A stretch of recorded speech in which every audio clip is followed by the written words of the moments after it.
আমান কিছু বলতে পারল না। ডাক্তার এসে তাকে চেক করে বললেন, আমান কোমায় চলে গেছে। মৃত্যুর সাথে লড়াই করে এ অবধি এসেছে সে। ডাক্তারের কথা শুনে সবাই থমকে গেল।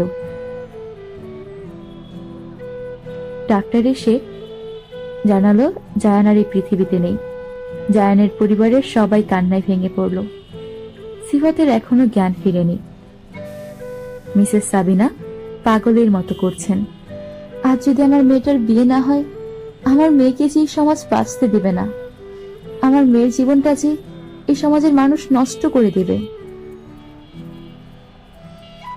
রাত 11টার দিকে সাদাফ, রিয়ান, মিসেস সাবিনা এবং হিয়াকে নিয়ে বাড়ি ফিরে আসে। হিয়া রুমে গিয়ে গোসল করতে চলে যায়। মিসেস সাবিনা ইয়াসমিন সোফায় বসে পড়েন, এখনো কাঁদছেন তিনি। হিয়ার মামিরা সবাই মিলে তাকে সান্ত্বনা দিচ্ছেন। বড় মামি বলেন, আপা দেখিয়েন, আমাদের হিয়ার কপালে এর থেকেও ভালো কিছু আছে। আমাদের হিয়ার জন্য হয়তো আমার ঠিক ছিল না, আল্লাহ তাআলার উপর ভরসা রাখেন, তিনি সব ঠিক করে দেবেন ইনশাআল্লাহ। সাদাফ রিয়ানের সাথে রিয়ানের রুমে যায়। রিয়ান, চিন্তা করিস না দোস্ত, আল্লাহ যা করেন ভালোর জন্যই করেন। আমার বোনের জীবনটা এমন কেন হলো বলবি? আমার সেই ছোট্ট আদরের বোনের জীবনটা আজ এমন অসহায় হয়ে গেছে কেন বল না? এই সমাজ আমার বোনকে অপয়া, অলক্ষী মেয়ে হিসেবে গালাগালি করছে। আমার বোন যদি এসব মেনে নিতে না পেরে অন্য পথ বেছে নেয়। রিয়ানের কথাটা শুনে বুকের বাঁ পাশটা ধক করে উঠল সাদাফের।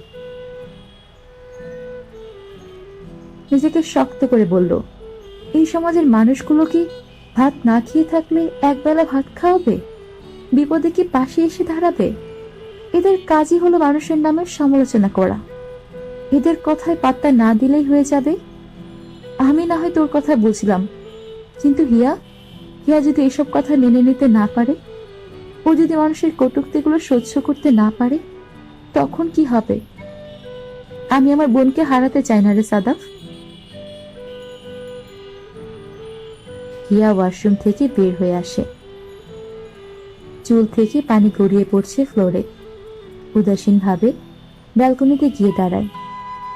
আকাশের দিকে চেয়ে বলে, আব্বু জানো, আমার জীবনটা না অদ্ভুত ভাবে পরিবর্তন হয়ে গেছে।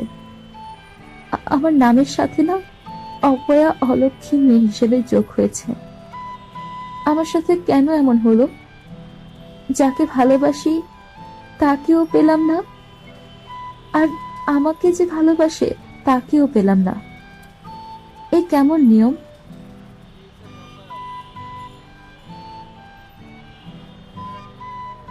সাদাফ রিয়ানকে বলে, যদি কিছু মনে না করিস একটা কথা বলবো? বল। আমি হিয়াকে বিয়ে করতে চাই। আজকের পর্ব এই পর্যন্তই। অবশ্যই কমেন্ট করে জানান এই গল্পটি কেমন লাগছে।